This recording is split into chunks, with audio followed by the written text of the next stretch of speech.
హరి ఓం శ్రీ గురుభ్యో నమః.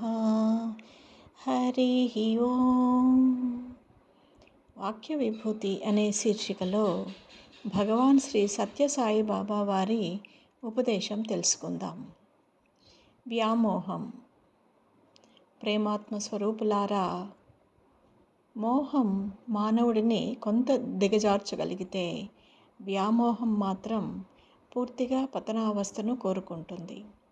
దీన్ని ప్రపంచం మీద, బంధాల మీద ప్రయోగిస్తే నిన్ను పశువుగా మార్చి పలు జన్మలకు నాంది పలుకుతుంది. ఇదే వ్యామోహాన్ని భగవంతుని వైపు మళ్లించగలిగితే కొంత మెరుగైన జ్ఞానజన్మ పొందగలుగుతారు. అది కూడా మీ స్థితిగతులను చూసిన భగవంతుడు దయతో ప్రసాదిస్తేనే ఈ జ్ఞానజన్మను పొందే అవకాశం లభిస్తుంది. మానవుడి వ్యామోహం బంధాలతో ఇరికించకూడదు.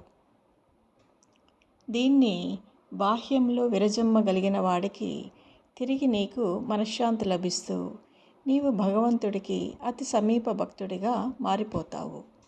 ఈ అవకాశం వల్ల నీకు త్వరగా జ్ఞానజన్మ లభించే అదృష్టం ఏర్పడుతుంది.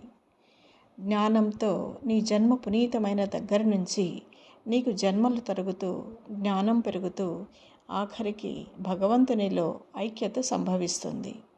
ఇంత ఉన్నతమైన స్థానం లభించాలంటే బంధాలను, బాధ్యతలను ప్రక్కకు పెట్టి ప్రశాంతమైన సాధన చేసుకుంటూ పోతే ఈ సాధనా బలంతో వ్యామోహం తగ్గుతూ జ్ఞానం పెరుగుతూ ఉంటుంది.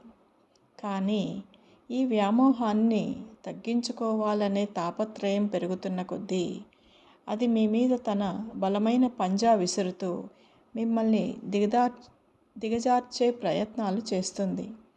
అందువల్ల ఈ వ్యామోహాన్ని భగవంతుని వైపు మరల్చితే మీకు నిజమైన బలం ఏర్పడి ఏ పరిస్థితులు మిమ్మల్ని దిగజార్చే సాహసం చేయలేవు.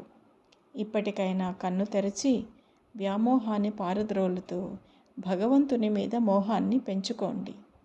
తథాస్తు తథాస్తు తథాస్తు. హరి ఓం. శ్రీ గురుభ్యో నమః. హరి ఓం. ఓం శ్రీ సాయిరామ్.